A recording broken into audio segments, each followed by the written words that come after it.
За него велат дека во моментов е најпопуларниот политичар во Македонија. Дали успехот на локалните избори ќе го повтори и на парламентарните?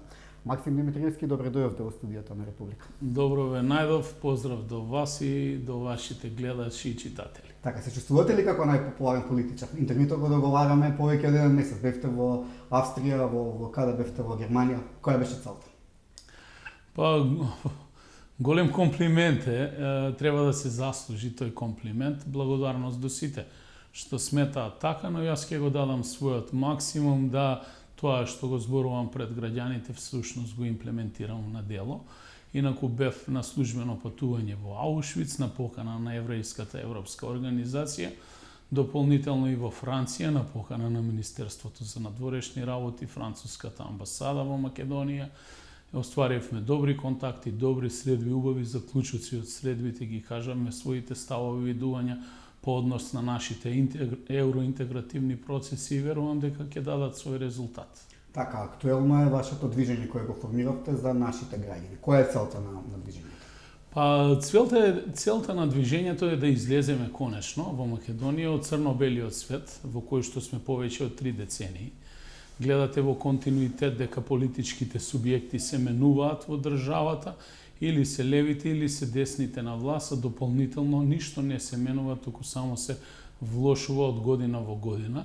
Имаме за цел да ги предизвикаме граѓаните и да им дадеме можност директно да учествуваат во едно граѓанско движење, кое што ќе биде насочено од граѓаните кон граѓаните, да генерира едни сериозни политики кои што ќе донесат подобро утре. Првенствено за граѓаните, континуитет за државата, покачување на GDP-то на државата, создавање на самоодржлива држава, значи доволно производство на храна за да се прехраниме, дополнително енергија за да немаме или не чувствуваме вакви глобални енергетски кризи и секако да вложиме напори да се развие економијата, економското стопанство, бидејќи без економија немате всушност стабилна и сериозна држава и дополнително да ги подлечиме црвените национални линии во државата, а со тоа и да го обединиме македонскиот блок на политичката сцена, да ги седнеме сите на една маса и еднаш конечно после 30 на години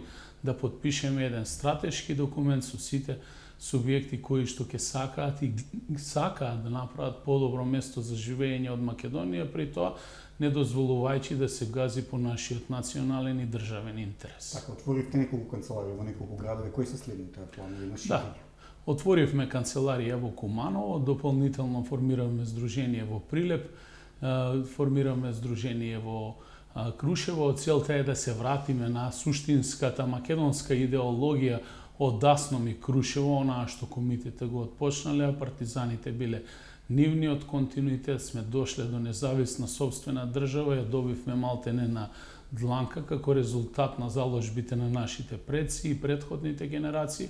Денеска се соочуваме со тоа што не можеме да обстоиме и да ја одржиме и сме ставени под притисок на разни страни субјекти кои што всушност имаат за цел да може би лошо звучи, но искрено ќе кажам да го разнебитат македонското национално ткиво и успеваат во тоа и секогаш сме предмет на уцена од страна на одредени партнери во власта кои што по принципот на проценти и бројки всушност секогаш добиваат се, а македонецот од ден во ден се фрустрира. Значи создавање на биетничко или повеќе етничко, мултиетничко општество е создавање на општество во кое што сите имаат еднакви права и можности, но пред се имаат и еднакви обврски кон државата. Ќе бидеме отворени за соработка со сите.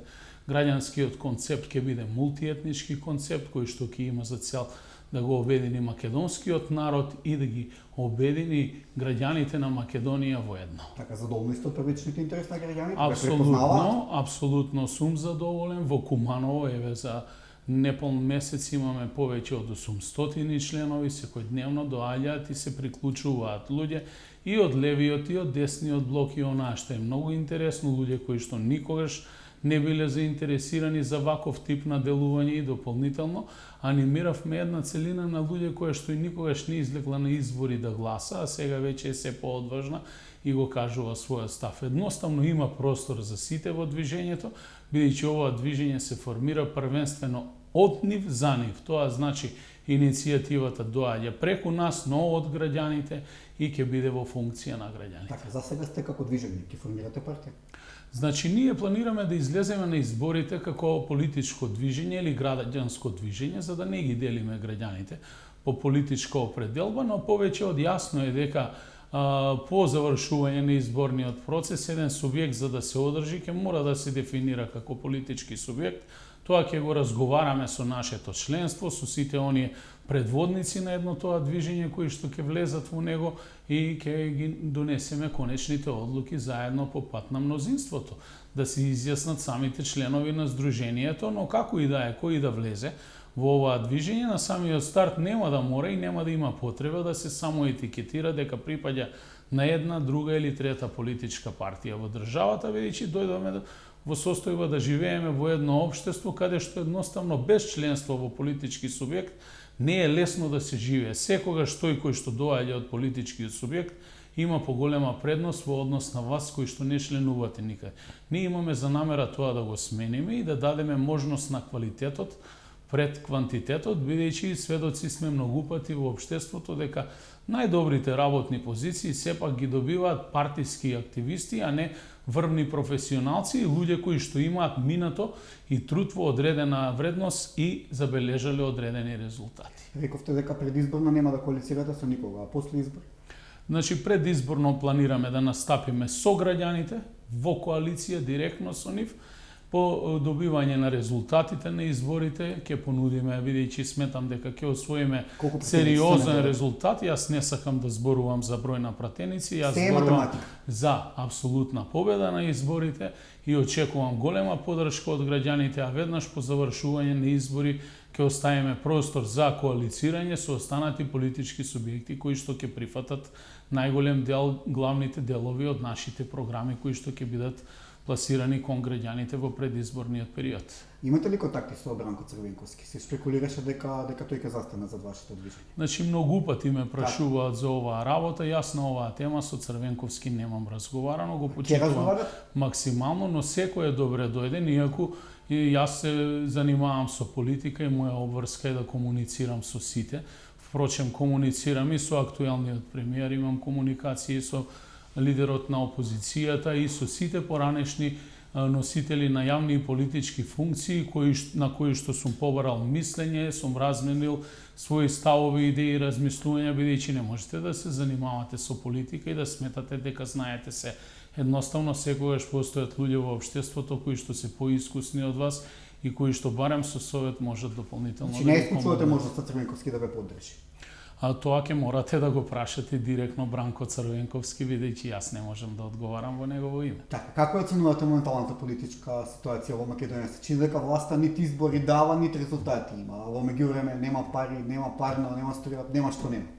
Па видите, оваа власт ја навлече државата во една тешка катарза, една голема безидејност, фрустрациите кај граѓаните се секојдневни, резултатите на економски план погубни. Ние сме прв пат влезени во една зима кај што не знаеме како ќе заврши зимата. Буџетот на семејствата е многу мал, потрошувачката корпа е многу голема. Ако направите една анализа на основните продукти, тоа што, например, млекото беше 45 до вчера, а денеска е 70 левот, е двојно качен.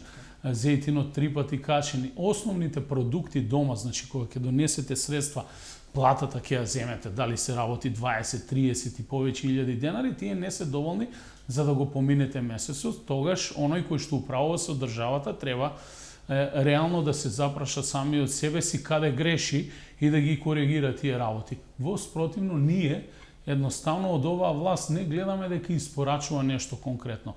Јас верувам во концептот едно општество за сите и ден денеска верувам дека тој концепт може да биде спроведен, но за жал оваа власт, тој концепт едно општество за сите го спроведе општество за поединци и никој повеќе. Поединци во власта живеат прекрасно, ги уживаат сите привилегии, ги споделуваат одговорностите со граѓаните, иако не треба да биде така, и на крајот на краиштата работите не врват, што значи час поскоро ние ова мора да го смениме. Така, но СДСМ не беше фер кон вас и не бе поддржана на локалните избори. Дали сте разочаран од СДСМ? Па не сум разочаран, политиката е жива материја, животот оди понатаму. Јас како човек си имам вложено во таа моја партија, значи од моите најмлади години. Официјално јас се водам во евиденција на членството, иако бев исклучен од нивна страна, не статутарно. Јас не сакам да зборувам за минатото, бидејќи во СДСМ има прекрасни луѓе, прекрасни членови, мои партиски другари и така натаму, но за жал имаме раководство кое што ја приватизираше таа политичка партија и го стави исклучиво во нивна функција, да членството и партијата им биде во нивна лична функција, или јас многу пати тоа го нарекувам, функционира како акционерско друштво или приватна фирма. Тоа е недозволиво за еден државотворен политички субјект кој што носел суштински државотворни одлуки, но животот оди понатаму, благодарејќи на граѓаните, на граѓанската иницијатива. Јас станав кандидат за градоначалник, ја добив поддршката од Кумановчани, успеав во првиот круг да влезам, значи како најдобро рангиран кандидат. Таа поддршка дојде од граѓаните и од левата и од десната страна, со останатите мои против кандидати кои што беа од редовите на СДСМ, ВМРО, ДПМН, коалицијата Алијанса Алтернатива и еден кандидат од ЛДП. Во вториот круг добив убедлива поддршка од Кумановчани по сите основи, денеска сум тука и јас сум убеден дека ќе ја оправдам довербата која што ја добив од граѓаните и тоа го покажуваме секојдневно во Куманово со имплементација на огромен број на инфраструктурни проекти. Се обидуваме од Куманово да направиме едно поубаво место за живење, а верувам еден ден и еден модерен и европски град, бидејќи во моментов средствата се скромни со кои што располагаат сите локални самоуправи. Ако дојдеме до повисоко ниво на фискална децентрализација или децентрализација на парите од централно на локално ниво, верувајте ми дека ќе бидеме подготвени да го поразговараме за Куманово. Дали чувствувате никаква одговорност што го донесовте Заев на власт? Па секако дека кажано крваревте за него ве оставија на улица. Видете, секако дека не може да се бега од одговорност. Јас бев составен дел на тој тим, силно верував во тие идеи, во движењето Нема правда, нема мир и во концептот едно општество за сите, но ви кажувам, во одреден момент се разочарав, бидејќи јас очекував дека ќе се промени нешто. Во континуитет се напаѓаа политиките на ВМРО, дозволете ми, значи во континуитет се напаѓаа политиките тогашни на ВМРО, ДПМН, кој што беше на власт, политиките на Никола Груевски. Од моментот од како се дојде на власт, сушност ние кои што ја практикуваме власта се претвориме во нешто уште полошо од што беше претходно.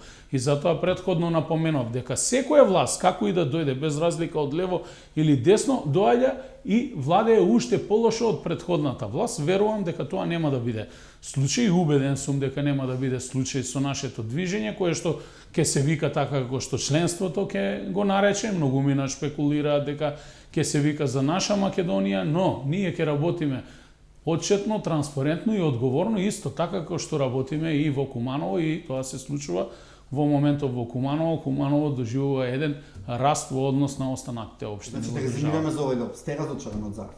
Дефинитивно сум разочаран, инаку не би се пријавил да бидам независен кандидат на избори, кој ќе се разочарате од поединци, особено од сите оние интервјуа и искажани зборови во јавноста, многу ветено, многу малку реализирано. Нормално е да се разочарувате, но тоа е човекот. Човекот еволуира низ својот процес на созревање. Так, како се живее денеска во Куманово, настрана политика? Да дали кумановчани се мајтапчи, шегаџи, како живе обичниот крај? А видете, во Куманово изобилува позитивниот дух, но за жал во последниот момент сите тие фрустрации што ние како граѓани ги доживуваме, ако чуете на пример дека Куманово ви го ослободиле бугари, како ќе се чувствувате? Имам, да. А што ќе каже жат нашите предци, баба ми уште жива 94 години има, значи жив сведок на историјата, како ќе се чувствувате вие како граѓани? Граѓаните се депримирани. Куманово е можеби како град малку поинакво во однос на останатите од аспект на примањата кои што ги добива со работата на наши кумановци кои што се покажаа многу компетентни и многу истрајни, многу упорни и многу продуктивни, работат во странство за странски компании и донасаат сериозни финансиски пари. Тие пари се чувствуваат во градот. Дополнително се обидуваме да ја раздвижиме индустријата онаа која што постои и отворивме нова индустријска зона каде што во моментов имаме две нови инвестиции, разговараме за уште една голема инвестиција. Самата индустријска зона има за цел да анимира нови вработувања.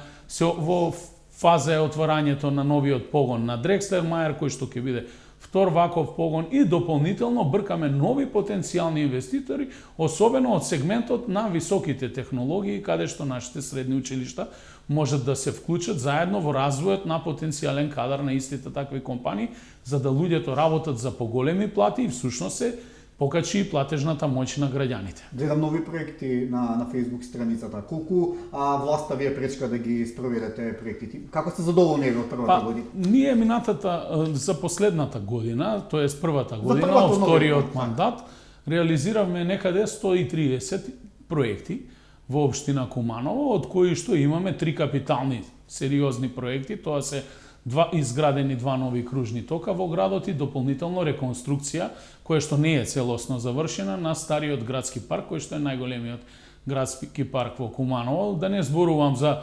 неколку средни и основни училишта, целосна реконструкција, и ако ја слушнете актуелната власт, ќе кажат тоа се наши проекти и пари кои што ние ги вложиме, но апсолутно не е точен. Секој проект кој што е реализиран на локално ниво тргнува од општината и завршува во општината, и сето тоа е инвестирано со средства и пари кои што всушност даночните обврзници на Куманово ги имаат обезбедено со тоа што плаќаат даноци и такси и кон општината и кон државата, но ние сме биле вешти, сме изготвиле градежни проекти, сме аплицирале на јавните повици, бидејќи немало доволно конкуренција, сме добиле поголем број на такви проекти и успешно сме ги реализирале. Инаку да се навратам на инвестициите кои што доаѓаат директно како инвестиции наменски од владата, јас можам да кажам примерот со Кумановска секелана, некаде 8 милиони денари ни беа тргнати од сметка и ни беше поништена дозволата за градба, бидејќи се работи за објект од висока категорија под заштита на државата, каде што државата ја дава дозволата само со цел да се спречи развојот на нашата општина, но граѓаните тоа го гледаат. И имаме доволно финансиски средства кои што ги прибираме на локално ниво и до крајот на мандатот ќе ги реализираме сите ветени проекти во предизборниот период. Гледам имате анкета за бесплатен градски превоз. Да, во моментов тоа е актуелно, сакаме да воведеме во тешкиот период, во следниве 6 месеци до година дена евентуално, граѓаните да можат бесплатно да ја користат услугата на јавен превоз во нашиот град. Во моментов анкетираме, преговараме со советничките групи. Јас би сакал таа одлука да ја донесеме со апсолутен консензус во Советот, за да не се прави политика и да ја споделиме таа придобивка за граѓаните на сите. Мислам дека во овој момент општината има доволно финансиски капацитет да ги субвенционира давателите на јавните услуги, во овој случај сите 6 или 7 приватни компании кои што го вршат јавниот превоз во градот со дополнителни средства по километар, за тоа да добиеме бесплатен јавен превоз за сите граѓани и да ги редуцираме линиите, тоест да ги оптимализираме линиите, таму каде што недостасува да се воведе дополнително нова линија, таму да се проверат возилата во каква состојба се би требало да бидат сите минимум Евро 4 стандард, за да се покачи квалитетот на јавниот превоз, а со тоа ќе добиеме придобивка. Граѓаните ќе штедат, нема да има потреба да се влегува во централно градско подрачје масовно со возила, дополнително ќе се намали загадувањето и секако ќе се заштети во секој буџет во сите семејства поединечно. Но внимавајте што и се случи на градоначалничката на Скопје со тоа ветување за бесплатен порез. Изгорена токму на тој проект, бидејќи градот нема пари да го реализира. Па видете, јас со мојот тим не ветувам, јас реализирам и така и ќе продолжам да функционирам. Инаку ова што се случува во Скопје, гледам дека има и одредени политички позадини, мислам дека не е добро. Јас имав една слична ваква состојба на почетокот на почетокот на оваа година, каде што имав протести од превозници и видете, кога имате недоразбирање помеѓу една и друга страна, на крајот патат граѓаните и тоа не е во ред. Сите тие прашања треба да се затворат на разговор во кабинет, а дополнително граѓаните да се изнајде начин како да добиваат солидна услуга, бидејќи на крајот таа услуга не ја плаќаме ние од джеб политичарите, туку ја плаќаат самите граѓани преку плаќање на даноци, такси, данок на имот, други даноци и така натаму. Така, како ви оди соработката сега, да речеме, со Даниела Арсовска, со останатите градоначалници? Па да ви кажам, имам одлична соработка со сите градоначалници, без разлика дали доаѓаат од редовите на позицијата или на опозицијата, дали се независни и така натаму. Ги охрабрувам да продолжат да работат, да бидат хробри во своите чекори и на крајот на краиштата ние првинчно како индивидуи бараме мандат од граѓаните, сме излегле пред граѓаните со одредена понуда и треба да се обидеме да го дадеме својот максимум за да го реализираме тоа што го имаме ветено. Така, на обраќањето во Франција говорите за нефер односот кој го има и кон Македонија. Се поселен притисокот кон парламентарците за уставни измени. Па јас во Франција само го кажав тоа што го чувствува секој македонец и сите граѓани на Македонија без разлика на својата етничка, верска или било која политичка припадност, бидејќи многу пати кога разговарам и со мои соседи албанци, бидејќи живеам во дел на градот каде што живеат и албанци, и тие имаат разбирање. Официјалната политика на политичките субјекти е политичка калкулација и взаемно раскусурување на односите во коалициите помеѓу политичките партии, но граѓаните сметаат нешто поинаку. Да, Македонија треба да чекори кон Европска унија, нема назад, нашата стратешка цел е НАТО, веќе го имаме и Европската унија, наши стратешки партнери се познати, Соединетите Американски држави и сите држави пријатели на нашата држава, но пред се македонецот и Македонија треба да влезе во Европска унија со крената глава, со признаен идентитет, јазик, сопствена култура, сопствена самобитност, не постои заедничка историја, постои засебна историја која можеби на одредени моменти се судира во делот на интересите и како се толкува секој нека си ја чита својата историја, взаемно да се почитуваме, да градиме добро соседски односи со соседите, со државите, особено развиените држави во светот и да одиме напред. Мојот говор и излагање во Франција, во Дижон, пред градоначалниците од Франција, од градот домаќин Дижон, представниците на Министерство за надворешни работи, дополнително градоначалници од Западен Балкан, беше само тоа што е реалноста во Македонија и како тоа ние како граѓани се чувствуваме, бидејќи е факт дека ние повеќе од 30 години зборуваме за Европа, а таа всушност ни е толку блиску, а далеку да не можеме да влеземе во истата. Поминавме многу препреки, имаше одредени отстапки, огромни отстапки од наша страна, се уште не сме членови и на последното излагање на премиерот Ковачевски во Куманово на 11 октомври, ке цитирам, вели, Македонија направи приближување кон Европската унија. Нема која се не форма се употреби до сега, но ние се уште денеска немаме официјално започнато преговори за членство во Европската унија. Дали ако бевте во собрание ќе гласате за уставни измени без никакви гаранции? Апсолутно не. Иницијативата за референдум по однос на ова прашање. Ако имаше референдум за францускиот предлог. Значи, апсолутно би го подржал и иницијативата за референдумот всушност тргна од нашата прва седница конститутивна на Сдруженијето за наше Куманово, но за жал, веројатно тогаш големите политички субјекти сметаа дека не сме доволен политички чинител за да бидат земени да бидат разгледани тие предлози, или точка 10 од еден од заклучоците за референдумот беше токму додека траја протестите и јас поддржувам референдум и референдумско изјаснување. Ако дојде до референдум, апсолутно ќе излезам и ќе се произнесам по него. Сметам дека недозволиво е да се менува генезата на македонскиот народ за да се членува одредена асоциација, па макар и тоа да е Европската унија, иако гледаме дека сме под постојан притисок, тоа е убедување. Никој директно на нас не врши притисок, но доаѓаат разни авторитети од Европската унија кои не обидуваат и ни го гарантираат македонскиот јазик, а всушност македонскиот јазик и прашањето за јазикот се отвора во делот на преговорите како последен чаптер или рамка за преговори, каде што ќе биде отворен тогаш македонскиот јазик. Јас сум еден од тие луѓе кои што имал шанса да седи во европските институции во Брисел на сесија во Комитетот на регионите и каде што ви излегува надписот јазик, опција да изберете на македонски напишано македонски со фуснота, а на сите останати напишано на англиски јазик и едноставно тоа ве фрустрира и се чувствувате дискриминирано. Не сакам да се дозволи такво нешто да го почувствуваат и моите деца и вашите деца и нашите деца во еднина. Така, да преминеме на поведри теми. Разбравме дека убаво пеете. Од кого го наследивте талентот за пеење? Благодарам за овој комплимент. Пеев можеби до 6-7 оделение пред да мутира гласот во пубертетот. Пеев во градски хор, во основно музичко училиште Панче Пеше во Куманово, свирев труба, целото семејство се музички образовани пошироко.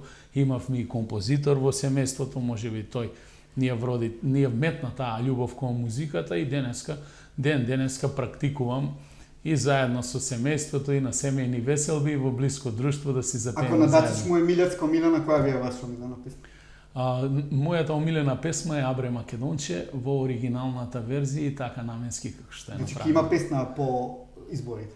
Секогаш сум за песна, бидејќи сметам дека тоа опушта и тоа внесува радост во овие тешки моменти. Така, и за крај актуелно е светското првенство во фудбал. Дали гледате која е ваша омилена репрезентација? Според она како се случува, да, го следам првенството, мислам дека Франција во моментов е фаворит. Криво ми е што Германија испадна од мундијалот, бидејќи секој мундијал без Германија не е тоа што е. Инаку, од секогаш потајно сум навивал за некој од аутсайдерите или дебютантите, што е многу тешко во оваа ситуација да излезат и да испливаат на површина. Господин Димитриевски, ви благодарам за интервјуто, ви посакувам среќа како со градот, така и со движењето. Ви благодарам и беше чест за ова интервју и ми беше чест да говорам со вас.